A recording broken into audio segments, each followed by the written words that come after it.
Boa noite. Boa noite agora, pessoal daqui. Aê, eu ouvi mais aqui. Será que eu estou mais próximo? Gente, é muito bom estar aqui. Às vezes a gente começa a nossa conversa falando isso e o pessoal acha que é papo de pastor, sabe aquela abertura que tem que ter? Mas não é não, é uma alegria muito grande. Eu me sinto privilegiado por poder fazer parte de um momento marcante. São 135 anos. Eu tenho 32. Então é um momento marcante e com certeza a gente vai conversar alguma coisa sobre isso, sobre marcas, sobre momentos que se tornam marcos na nossa vida. Mas antes disso, eu quero fazer uma coisa que eu aprendi e eu quero ver se isso vai funcionar. Abra sua Bíblia em Gênesis capítulo 14. Sabe o que eu aprendi enquanto você vai abrindo? Não é uma regra, mas eu descobri que as reuniões da Amazon, aquela grande loja virtual, o presidente dela, o bilionário, esqueci o nome, ele aboliu... não, acho que eu não posso falar isso, senão depois o Rodrigo vai me xingar. Ele decidiu fazer as reuniões da seguinte forma: ele passa um prospecto da reunião e talvez, principalmente, a reunião é feita com base numa história daquilo que os clientes dizem e daquilo que eles precisam fazer. O pessoal que está na reunião lê, aí depois eles discutem a respeito da reunião. Então, eu quero copiar o que ele falou e eu espero que, com certeza, se ele não tem, nós vamos ter o auxílio do Espírito Santo para falar com a gente. Então, Gênesis capítulo 14, dos versículos 17 ao 24. Você vai ler aí na sua Bíblia e depois eu vou ler em voz audível. Gênesis capítulo 14, de 17 a 24. Pode ler aí silenciosamente, depois eu vou ler.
Voltando Abrão da vitória sobre Quedorlaomer e sobre os reis que a ele se haviam aliado, o rei de Sodoma foi ao seu encontro no vale de Safé, isto é, o vale do rei.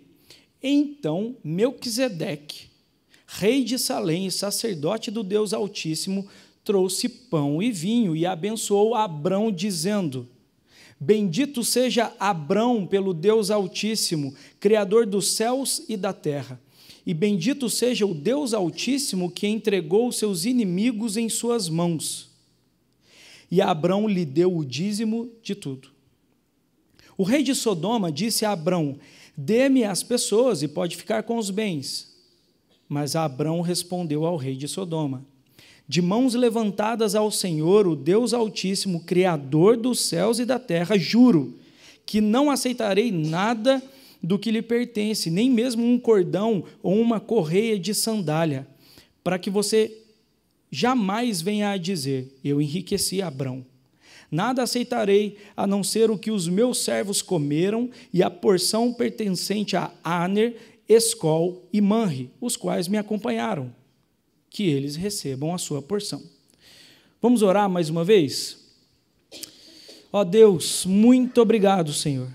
Obrigado pelo privilégio que nós temos de estar aqui reunidos em torno do Senhor e da Tua Palavra, e podermos ouvir ao Senhor, e podermos cantar ao Senhor, e podermos adorar ao Senhor enquanto comunidade, igreja local. Nós Te louvamos, o Senhor é maravilhoso, e Pai, todos nós aqui nos submetemos a Ti, submetemo-nos ao Seu Espírito Santo, que é o mesmo Espírito que soprou sobre homens santos separados pelo Senhor, para que registrassem a Escritura Sagrada. Agora, ó Espírito Santo, por graça e bondade, não por nosso merecimento, fale conosco, abra o nosso entendimento para que possamos compreender o que o Senhor quer nos dizer e, mais do que isso, nos envolvermos com o Senhor e viver a vida que o Senhor nos criou para vivermos, uma vida para a honra e glória do Teu nome. É assim que nós oramos, gratos em nome de Jesus. Amém. Gente, eu não sei se você e a sua família têm costume, você, sua família e seus amigos, têm o costume de, às vezes, revisitar fotos ou álbuns de fotografia e lembrar de alguns momentos marcantes pelos quais vocês passaram. Quando eu estava preparando essa mensagem, eu lembrei que, vez ou outra, o meu pai ia lá num armário, abria o armário e tirava um pote, assim, ou uma caixa de papelão com um tanto de álbuns de fotografia, aqueles que vinham a data no cantinho inferior direito, sabe? Ou quando não vinha, alguém escrevia atrás de caneta Bic azul a data de quando aconteceu. E quando eu estava me lembrando, eu recordei de que alguns momentos que foram marcantes na minha vida, e aqui entre nós, a gente sabe que a vida não é feita de momentos só alegres, né? Só momentos felizes. Um dos que eu lembrei, eu estava de sunguinha amarela com 3 anos, com o corpo todo pipocado de catapora. Estava o corpo todo pipocado de catapora. E depois eu falei assim, peraí, deixa eu dar um salto para eu relembrar outras coisas, né? E aí eu lembrei um outro momento que foi muito mais difícil que esse. Em 2008, minha mãe quase morreu.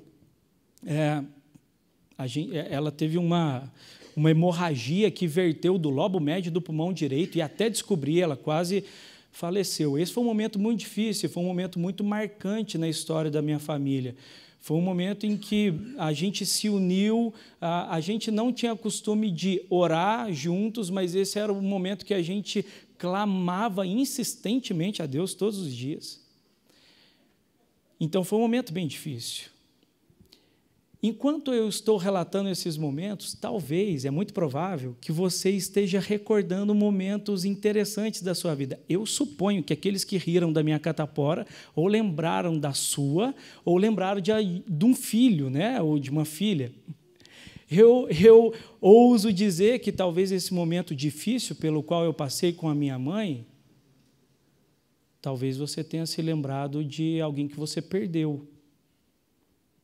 Momentos que foram marcantes na sua vida. Mas eu quero terminar o meu relato, e talvez instigando você a pensar em algo positivo e alegre, que um dos momentos mais fantásticos da minha vida, embora o registro tenha ficado péssimo, e eu vou contar por quê. Um dos momentos mais alegres da minha vida foi quando eu casei. Foi uma expectativa enorme, a cerimônia em si foi muito legal, e eu gosto de cerimônia curta de casamento. Se você um dia quiser que eu faça o seu casamento, e o Rodrigo permitir, 45 minutos e ok. Então sempre tem alguém para estragar, né? A mensagem minha é 15 minutos. Por que eu falei que o registro ficou horrível? O cara que a gente pagou para fazer as fotos, ele deixou pessoas de 240 anos sem ruga. O que eu quero dizer? Ele passou todo mundo no Photoshop, todo mundo estava com a pele esticada. Todo mundo. Então, foi uma frustração enorme. Mas, por outro lado, o momento ficou registrado na nossa mente, no nosso coração. E os fotógrafos que não eram profissionais e tiraram com o celular, tiraram fotos melhores do que ele que a gente pagou. Há milhares e milhares de anos atrás, você sabe muito bem, e deixa eu encontrar uma palavra, Eu ia falar idiota, mas não pode, muito ofensivo, né? É até bobo dizer que não havia fotografia, não havia celular, não havia computador, não havia coisas desse tipo. E eu achei curioso, enquanto eu estava adorando a Deus por meio da leitura da Escritura nessa semana, eu achei interessante, obrigado, eu achei interessante notar uma das maneiras que antigamente, nos tempos bíblicos bem remotos, muito antes de Jesus, esse tempo que nós estamos lendo aqui, como que situações importantes eram marcadas. Gênesis capítulo 12, para a gente ter um contexto, Gênesis capítulo 12 é um capítulo missionário da Bíblia, porque mostra que o Deus que criou todas as coisas boas e perfeitas, Ele não desistiu do seu plano de restaurar todas as coisas. Por que Ele precisa restaurar? Porque as coisas foram corrompidas pelo pecado. E Ele decide chamar um tal de Abrão, que morava em Ur dos Caldeus com a sua família. Esse Abrão vai para Harã, e quando ele está em Harã, Deus decide se manifestar a ele, Deus decide se apresentar a ele. E daí por diante, Abrão começa a registrar os momentos maravilhosos pelos quais ele passava, os momentos que Deus se manifestava a ele, por mais que não fossem momentos alegres, ele decidiu registrar com adoração. E como que ele manifestava visivelmente a sua adoração? Ele construía altar. Ele construiu um altar de pedra, e o altar é um lugar de morte. Por que o altar é um lugar de morte, ao mesmo tempo é um lugar de adoração? Porque desde que os nossos primeiros pais pecaram contra Deus e se rebelaram contra Ele, ficou muito claro, mesmo antes do pecado acontecer, que o salário a ser pago, ou a consequência do pecado é a morte, e ninguém se aproxima de um Deus santo sem morte. Logo, de Gênesis 3 para frente, para que nós conseguíssemos nos achegar a Deus, era necessário que ou nós morrêssemos, representando o sacrifício de nós mesmos, não seria bom o suficiente, ou alguém ou algo morresse no nosso lugar. Então, Abrão, desde o capítulo 12, de um lado para o outro, quando ele fixa a sua tenda, ele levanta junto um altar. Quando Deus fala algo com ele, ele levanta um altar. E é interessante, nesse tempo, um dos versículos que eu acho muito interessante é quando a terra na qual Abrão estava, entre Betel e Ai, passa por uma grande fome, ele vai para o Egito. Quando ele volta do Egito, ele se depara com um altar de pedra que ele tinha construído em adoração a Deus. Por que isso é fantástico? Porque ali ele lembra do momento em que ele passou com Deus, como que Deus foi gracioso em favor dele e da sua família. Um dos momentos marcantes na história de Abrão ainda, que tornar-se-ia Abraão, foi quando o sobrinho dele, que olhou não a cidade de Campinas, mas olhou as Campinas maravilhosas lá, nas quais estavam Sodoma e Gomorra, ele falou assim, eu quero ir para lá. E Abrão falou assim, tudo bem, pode escolher onde você quiser, que eu vou para outro lugar. Ló, sobrinho de Abrão, vai para lá, mas acontece que nesse tempo, e aí entra no texto que nós acabamos de ler, nesse tempo, Quedorlaomer, uma dica de nome para filho, Quedorlaomer era um rei poderoso, aliado de outros 3 reis. Ele chega na região de Sodoma e ele leva tudo de Sodoma embora, pega muitos despojos de guerra, pega muita coisa para se enriquecer, e no meio disso tudo, ele leva Ló e sua família. Alguém consegue fugir e avisa a Abrão. E Abrão se posiciona e diz o seguinte, ei, na minha casa existem 318 homens habilidosos, eu não iria falar isso, mas eu vou falar. É daí que surge a ideia dos 318 pastores de determinado grupo religioso, né? Oração dos 318 pastores. É daí que tiraram essa ideia, porque havia 318 homens habilidosos dentro da casa de Abraão. Dentro da casa, eu quero dizer, Abraão era um homem poderoso e havia servos e servas, havia 318 homens habilidosos lá. Abraão chama esses 318 homens e diz o seguinte: o meu sobrinho Ló foi raptado junto com a sua família, e agora chegou a hora de vocês colocarem em prática tudo que vocês têm aprendido com relação à guerra. Eles vão à noite, saqueiam, entram onde estava o acampamento de Quedorlaomer e dos outros 3 reis, e eles resgatam Ló e ainda dão uma surra em boa parte desses reis e desses grupos, e eles trazem com eles grandes despojos de guerra. O que você espera da história nesse momento? Você espera que Abraão faça uma festa, porque recebeu com vida o seu sobrinho Ló, mas algo inesperado acontece. A história dá uma parada naquela história de Quedorlaomer e Abrão, dá uma parada de Bera, que era rei de Sodoma, e Abrão, e entra um tal de Melquisedeque. Não entendi. Na teologia, alguns teólogos até consideraram esse texto como uma interpolação. Interpolação é quando existe um texto que aparentemente é fora da história, fora do contexto. Mas eu quero dizer para você uma coisa: essa chegada de Melquisedeque ali, não há dúvida que é intencional da parte de Deus, porque o Abrão, que há algum tempo vinha registrando os momentos marcantes de sua vida, com altares levantados, quando Deus falava com ele levantava um altar, quando ele mudava de um lado para o outro, ele levantava um altar. Chega um momento agora, em que Deus decide se revelar a Abrão por meio de um homem chamado Melquisedeque, cujo significado do nome no hebraico, Malek-Tzedek, significa rei de justiça, e ele é rei em Salém, e Salém significa paz. O Novo Testamento me ajuda a ensinar e me ajuda a aprender também, quando o Novo Testamento conta para a gente que Melquisedeque, ou Malek-Tzedek, rei de justiça, é uma espécie de Cristo.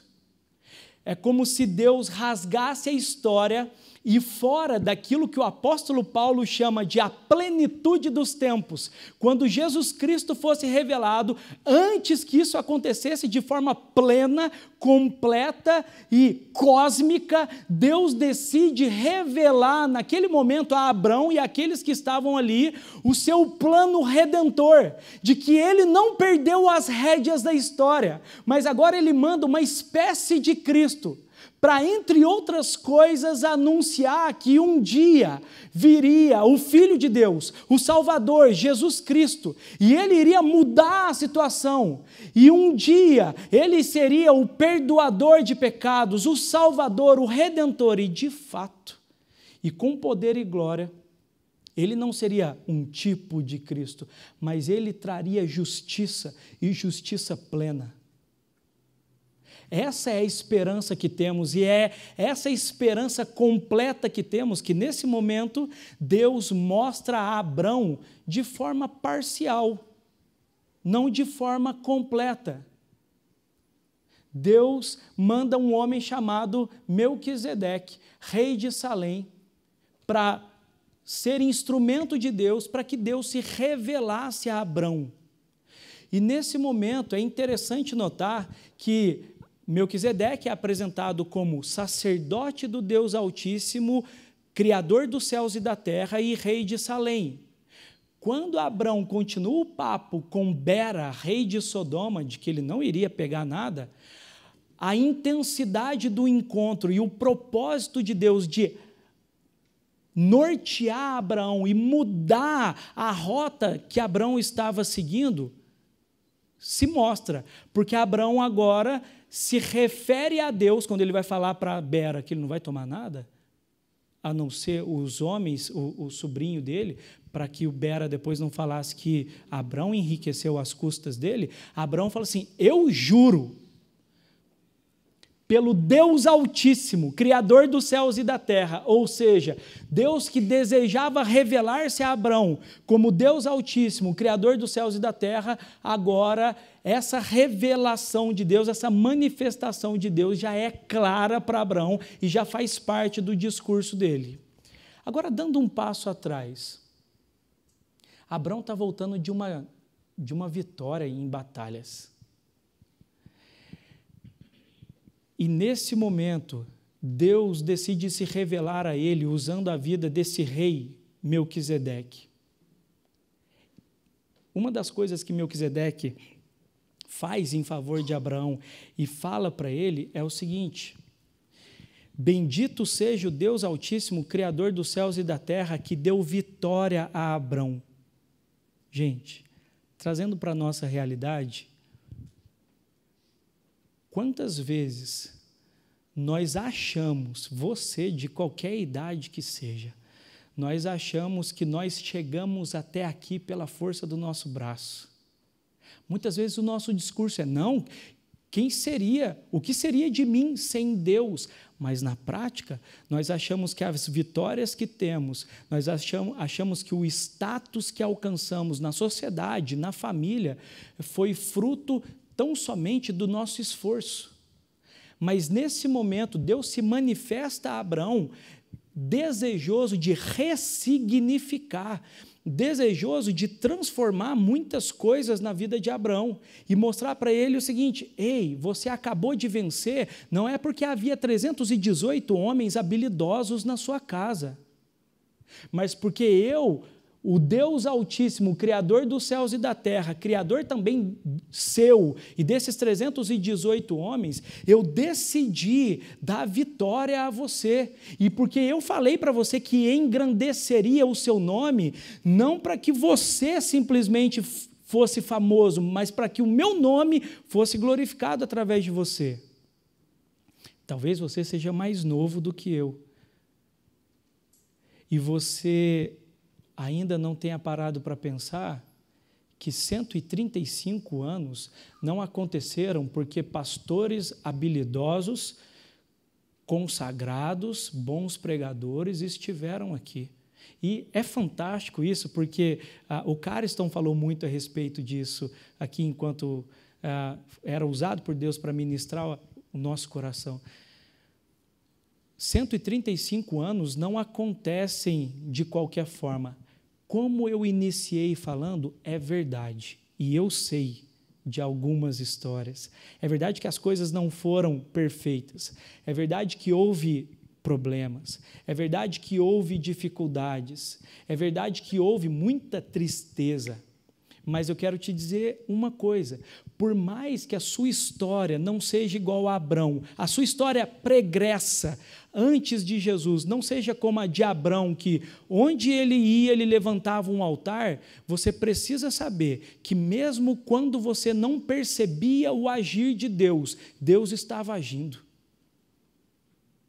Mesmo quando você não percebia o agir de Deus, se hoje você está aqui, é porque Deus já tinha decidido te alcançar. É porque Deus já tinha decidido revelar a você e em você Cristo Jesus. Porque Ele é bom, porque Ele é gracioso. Nós sabemos que para que nós chegássemos até aqui, você na idade que tem, a igreja na idade que tem, foi bênção de Deus. Foi graça de Deus, foi misericórdia de Deus, e até nos momentos mais difíceis, os momentos mais tempestuosos, Deus não perdeu as rédeas da história. Ele não perdeu as rédeas da história. Nós talvez tenhamos tremenda dificuldade de acreditar nisso, mas Ele não perdeu. E é interessante que nesse encontro, Melquisedeque, como uma espécie de Cristo, um tipo de Cristo, abençoa Abrão. E sabe como que Deus se revela a nós? Muitos de nós, em muitos lugares, muitas vezes pensamos em Deus como um senhor de idade, de muito tempo, com uma barba grande, assentado num trono, pronto para atacar um raio na nossa cabeça quando a gente faz algo errado. É ou não é? Muitas vezes nós pensamos assim em Deus, mas nesse momento, Deus adiciona aquilo que ele já havia se revelado a Abraão, e por meio de Melquisedeque, ele abençoa Abraão. Melquisedeque diz: Abraão, seja abençoado em nome do Deus Altíssimo, o Criador dos céus e da terra. E foi Deus que te deu a vitória nessa guerra. Foi Deus que te abençoou, foi Deus que adestrou as suas mãos, foi Deus que adestrou as mãos dos guerreiros que estão com você e que estavam com você. Então, Abrão é abençoado. De igual modo, eu tenho acompanhado uma história de uma pessoa que tem passado por um momento difícil, de querer engravidar, não ter grandes problemas de saúde, mas não conseguir engravidar, o casal bem, mas não conseguir engravidar. E é uma pessoa fiel a Deus, uma pessoa que ama Jesus, uma pessoa que, no bom sentido da palavra, gasta a sua vida em favor da glória de Deus, da missão de Deus no mundo. E em momentos como esse, é difícil da gente acreditar, o que a gente vê no texto aqui, que Deus se revela como abençoador. Nesses momentos, é difícil a gente acreditar que Deus está com o seu rosto virado para nós, que é uma figura de linguagem usada pelos hebreus para dizer: Deus está em meu favor. É difícil de acreditar nesses momentos. E por isso, talvez a situação que você se encontra seja parecida com a dessa pessoa, que não consegue engravidar. E talvez nesses momentos difíceis, talvez num momento de perda, talvez num momento de frustração num relacionamento, quer seja com uma pessoa que desapontou você tremendamente, é difícil de acreditar que Deus é abençoador. É difícil de acreditar que Deus deseja te abençoar, cuidar de você, trazer benefício a você e sua família.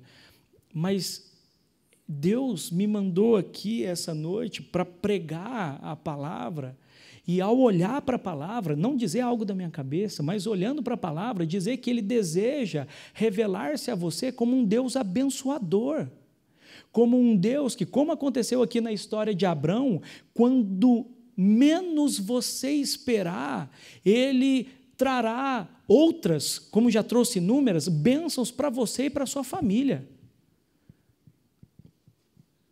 Porque Ele se preocupa com você, porque Ele não é simplesmente um Deus do D, com D de dado, Ele não é um Deus do deísmo, que deu corda no mundo e se ausentou. Ele é o Deus providente, o Deus que se faz presente, o Deus que sabe quantas gotículas e quantos gramas de poeira, Ele sabe tudo que está à nossa volta, tudo que nós nem enxergamos, Ele sabe, Ele conhece bem.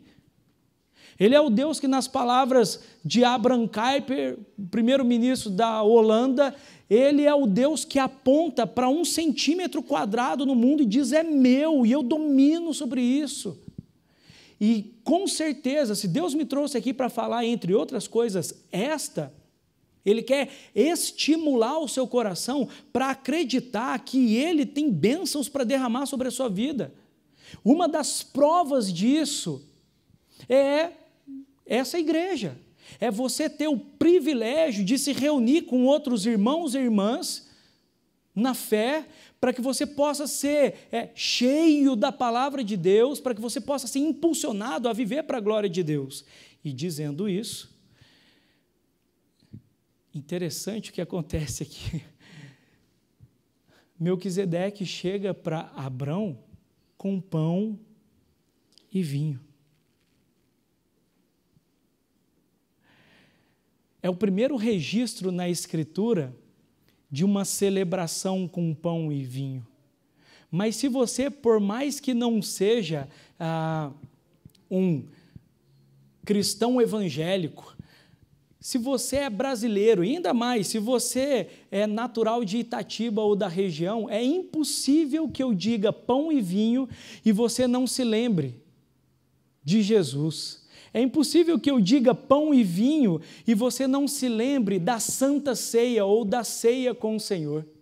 Milhares e milhares de anos antes que Jesus fosse revelado, antes que acontecesse novamente a plenitude dos tempos, o tempo perfeito, Deus decide revelar-se por meio de Melquisedeque e desde aquele momento dizer, de forma só figurativa, com o pão e o vinho ali, que um dia ele se assentaria conosco para numa relação íntima, que nós participássemos dele, da vida dele.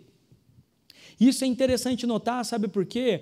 Porque Deus decidiu revelar-se por meio da reunião da igreja, membros com membros.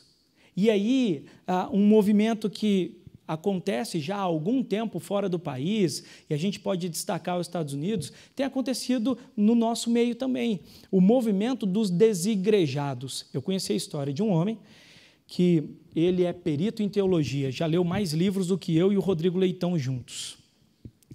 E aí você pergunta todas as coisas de teologia para ele, ele tem na ponta da língua. Recentemente, ele foi ser batizado no Rio Jordão, em Israel. Sabe de qual igreja que ele é membro? Sabe? Nem eu sei. De nenhuma. Tem surgido esse grupo no nosso meio que acha que é possível dizer-se pertencente a Deus, dizer-se discípulo e discípula de Jesus e não ser parte de uma igreja local. Não é.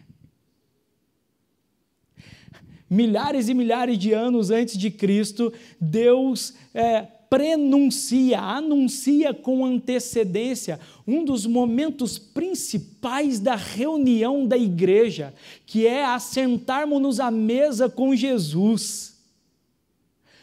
Os reformadores do século XVI diziam que, para que uma igreja seja tida como igreja verdadeira, ela precisa ter 3 pontos principais: a pregação correta da Escritura, do Santo Evangelho, a administração dos sacramentos e a disciplina eclesiástica. Eu não sei se você sabe, mas a ceia com o Senhor, a ceia de Jesus e com Jesus é um sacramento. E aí a gente toma as palavras de Agostinho, se eu não estou enganado, que ele explica sacramento dizendo que é uma graça visível de uma graça invisível que aconteceu aqui dentro, espiritualmente. E, gente, por favor, não sejam como alguns que acreditam que a ceia do Senhor é simplesmente um momento memorial. A gente acaba interpretando de maneira errada, porque nas palavras de Jesus ele disse: façam em memória de mim. Sim, é para fazermos em memória dele, retomando o sacrifício dele na cruz do Calvário para perdão dos nossos pecados, mas ao mesmo tempo, o que Jesus deseja, e certamente ele desejava junto dos seus discípulos, sabe o que era? Que quando os discípulos partissem o pão, fosse algo tão intenso que eles lembrassem de 2 coisas: o Jesus que partiu o pão com eles naquele momento pré-martírio, pré-cruz, e que eles se lembrassem também da visão que eles tiveram na cruz, quando viram de fato o corpo de Cristo partido por nós, o seu sangue derramado em nosso favor, a única opção para a restauração de todas as coisas, o momento principal da história. Mas também que eles celebrassem esse momento não apenas como um funeral, mas retomassem em suas mentes e corações a verdade de que esse Jesus ressuscitou. E da mesma forma que ele assentou-se com seus discípulos para cear, ele hoje espiritualmente assenta-se conosco para cear conosco.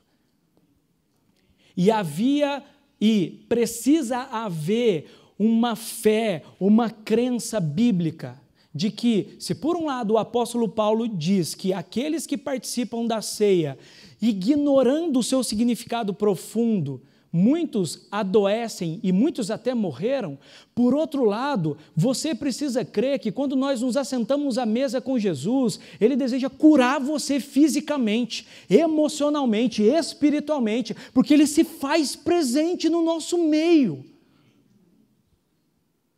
Esse é o entendimento reformulado por João Calvino, porque por muito tempo achavam que a ceia era meramente algo memorial. Eu quero encerrar essa mensagem dizendo outra coisa que eu percebo no texto que nós lemos. Espero que espiritualmente você perceba também. Como Melquisedeque foi usado por Deus, rei de justiça, rei de paz, foi usado por Deus para ser uma bênção na vida de Abrão, percebam um ensino errado e depois um ensino verdadeiro. Você já ouviu dizer alguns pastores, bispos, apóstolos e títulos por aí vão, que eles são os ungidos do Senhor e você não deve falar mal deles? Você já ouviu alguma coisa desse tipo? Sabe uma coisa que eu preciso te falar? Que se você foi salvo por Deus em Cristo Jesus, se você confessou a Jesus como seu Senhor e Salvador, o seu dono, o Deus verdadeiro que revelou sua face ao mundo, se você consequentemente arrependeu-se dos seus pecados, você é ungido e ungida do Senhor. Os mesmos ofícios de Cristo são ofícios atribuídos a mim e a você, quais? Melquisedeque se apresenta como sacerdote e rei. Em Cristo, nós temos os mesmos ofícios que Ele. Nós somos também sacerdotes, porque agora, única e exclusivamente por meio de Cristo, nós nos achegamos ao Pai. Nós somos profetas, por quê? Porque nós somos autorizados por Jesus a, abrindo a Escritura, declarar a palavra dEle. Não é algo que passa pela minha mente, mas é uma declaração da palavra dEle. Nós somos profetas e as mulheres profetizas. E nós somos reis em que sentido? No mesmo sentido que Moisés diz em Êxodo capítulo 19, e depois é retomado na carta de Pedro. Nós somos sacerdócio real, nós fazemos parte da realeza, mas isso não quer dizer que você está acima de tudo e de todos, mas que você representa o rei. Você é um representante do reino de Deus no mundo. E eu termino dizendo isso.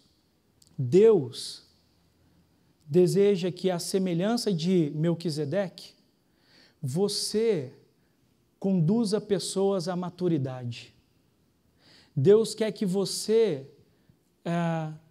no seu trabalho, na sua casa, que você abençoe pessoas em nome de Jesus.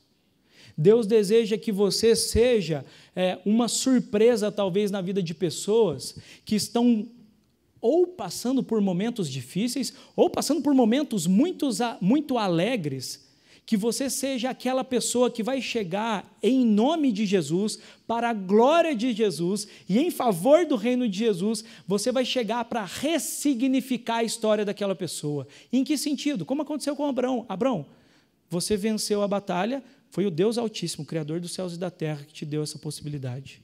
Ou você que está passando por dificuldades tremendas e intensas na sua vida, eu quero dizer para você que o Deus Altíssimo, Criador dos céus e da terra, Ele não esqueceu de você, Ele deseja abençoar a sua vida, Ele deseja, em especial, revelar Cristo a você, porque Ele é aquele que resolveu os nossos problemas. Aliás, Ele resolveu o nosso problema principal, que era a nossa separação de Deus, que era a nossa vida em perdição, que era o nosso destino selado para o inferno. Deus decidiu nos dar a maior de todas as bênçãos, revelar Cristo a nós, em nós e por nosso intermédio. Ele é maravilhoso. E eu espero que Ele tenha falado profundamente ao seu coração e continue falando e se manifestando a você, ressignificando a minha e a sua vida. E que a gente continue isso nesse momento de ceia. Amém?